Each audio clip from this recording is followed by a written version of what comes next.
Welcome students. आज के lecture में हम डिस्कस करने वाले हैं examples of a series circuit and how to solve practical examples check करेंगे कि हम किस तरह जो है वो सीरीज सर्किट को सॉल्व करते हैं। इससे पहले वाला जो मेरा लेक्चर है उसमें हमने डिस्कस किया था कि सीरीज सर्किट होता क्या है और सीरीज सर्किट में वोल्टेज करंट डिफरेंट होते हैं कि सेम होते हैं, और हम लोगों ने कुछ इंपॉर्टेंट पॉइंट्स डिस्कस किए थे रिलेटेड टू सीरीज सर्किट। आज के लेक्चर में हम डिस्कस करेंगे examples of a series circuit और प्रैक्टिकल एग्जांपल्स। ये आपकी चैप्टर नंबर 18 है, page number 344 in my book, और वर्क एग्जांपल 18.1 है। Figure 18.3 shows three resistors of a value 2, 4, 8, 2, 4 and 6 connected in series to a 6 volt dry cell। अगर ये यहाँ पे कहते हैं कि किस अरेंजमेंट में कनेक्टेड है, यहाँ पे लिखा हुआ है कनेक्टेड इन सीरीज, लेकिन अगर यहाँ पे ना भी पता चलता है कि कौन सी अरेंजमेंट है, लेकिन हमें साफ नज़र आ रहा है कि कौन सी अरेंजमेंट है, सीरीज अरेंजमेंट है।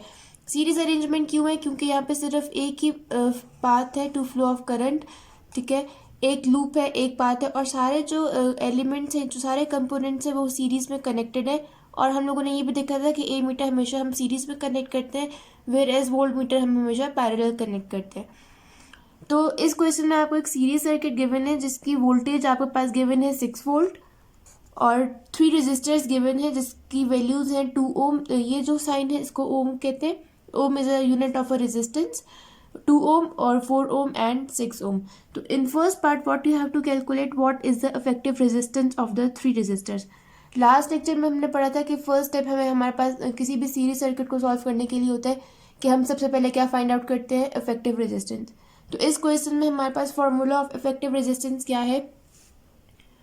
R is equals to R T या आर इक्वलेंट रेजिस्टर्स, या R is equals to R1 plus R2 plus R3। क्योंकि 3 तक क्यों है? क्योंकि ये हमारे पास लेट सपोज ये R रेजिस्टर R1 है, ये रेजिस्टर R2 है, और ये रेजिस्टर R3 है।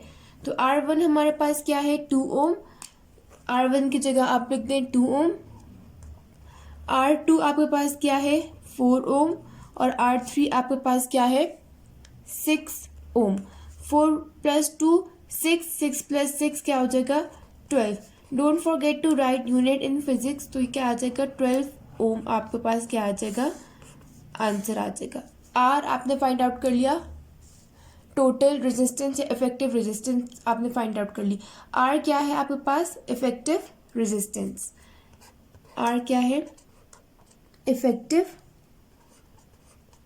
रेजिस्टेंस। ये आपका हो गया first part solve. This is your first part of this numerical. Second part है आपके पास, what is the current measured by ammeter A1 and ammeter A2। आपने क्या फाइंड आउट करना है सेकेंड पार्ट में? फर्स्ट पार्ट में आपने फाइंड आउट करना है total resistance, this is A part. B part में फाइंड आउट आपने करना है करंट, और सी पार्ट है आपके पास calculate the potential difference. C part में आपने फाइंड आउट करना है वोल्टेज या potential difference across each resistor. मतलब क्या है कि potential difference across R1, potential difference across R2 and potential difference across R3। और इस पोटेंशियल डिफरेंस का मतलब क्या है? वोल्टेज अक्रॉस R1 क्या है, वोल्टेज अक्रॉस R2 क्या है, और वोल्टेज अक्रॉस R3 क्या है। तो सेकेंड पार्ट क्या है? करंट। करंट फाइंड आउट करने के लिए हमारे पास फॉर्मूला है V is equal to I R. V is equal to I R क्या है? V is equal to I R आपके पास ओम्स लॉ है। B क्या है? Ohm's law. V is equal to I R. Voltage हमें given है लेकिन हमें करंट फाइंड आउट करना है। तो करंट क्या हो जाएगा? आई, यहाँ से करंट सेपरेट करें, जो चीज़ मल्टीप्लाई होती है वो किस में चली जाती है?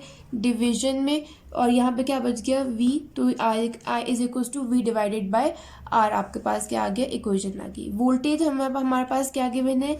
I is equal to voltage आपके पास 6 वोल्ट है, और R का क्या मतलब है? इफेक्टिव रेजिस्टेंस या टोटल रेजिस्टेंस या R। तो R आपके पास क्या है? 12 ओम। तो 6 1 जा 6, 6 2 जा 12, 1 divided by 2 is equals to 0.5 ampere. तो करंट की वैल्यू आपके पास क्या आ गई? I is equals to 0.5 ampere.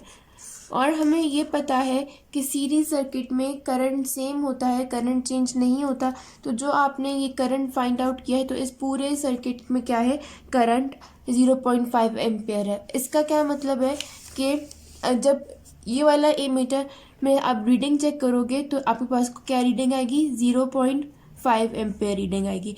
ये वाला जो एमीटर है वो क्या कौन सी रीडिंग देगा, 0.5 एम्पेयर। क्यों, क्योंकि आपके पास करंट क्या आया है, 0.5 एम्पेयर। तो इस पूरे सर्किट में करंट सेम रहेगा क्योंकि ये सर्किट जो है वो सीरीज सर्किट है और सीरीज सर्किट में करंट सेम रहता है लेकिन वोल्टेज क्या होती है, डिफरेंट होती है।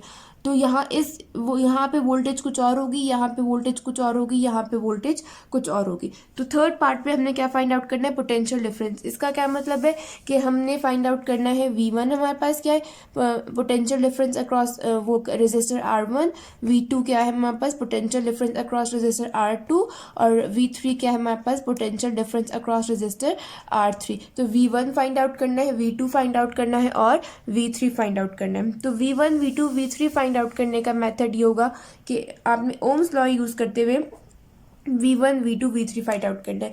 सी पार्ट क्या है, V is equal to I are.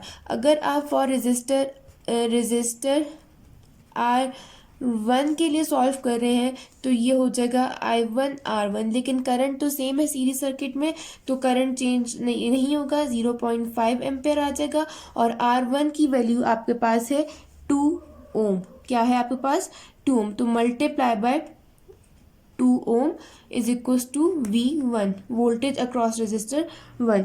तो V1 0.5 को अगर आप मल्टीप्लाई करें 2 के साथ तो आपके पास आंसर आता है 1। और वोल्टेज का यूनिट क्या है, पोटेंशियल डिफरेंस का यूनिट क्या है, वोल्ट। तो V1 इज इक्वल टू क्या आपके पास आ गया 1 वोल्ट।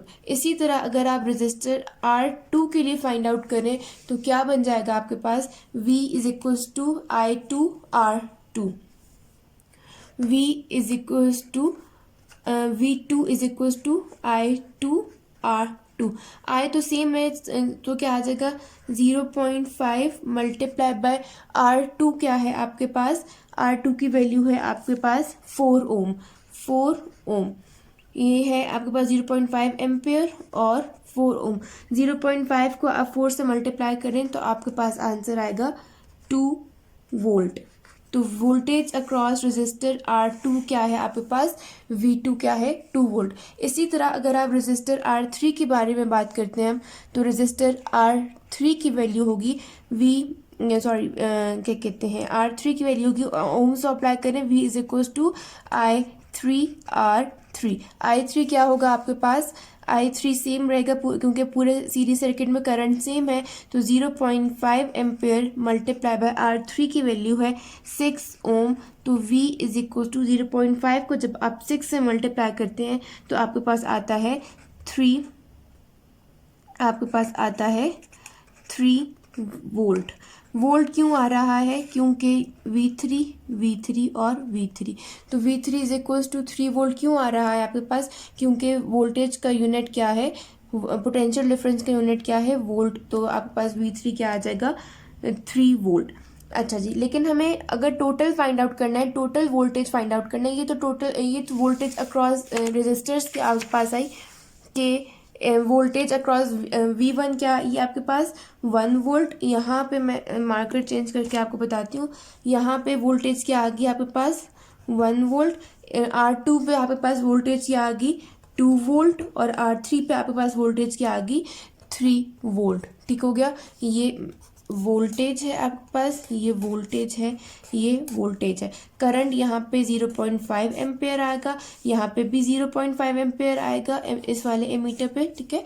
और अगर आपने टोटल वोल्टेज फाइंड आउट करनी है, आपने V1 फाइंड आउट कर लिया, आपने V2 फाइंड आउट कर लिया, आपने V3 फाइंड आउट कर लिया, अब आपको फाइंड आउट करना है टोटल वोल्टेज। तो टोटल वोल्टेज फाइंड आउट करने के लिए आप क्या करेंगे, इन सबको ऐड कर देंगे। V is equal to V total is equal to V1 plus V2 plus V3।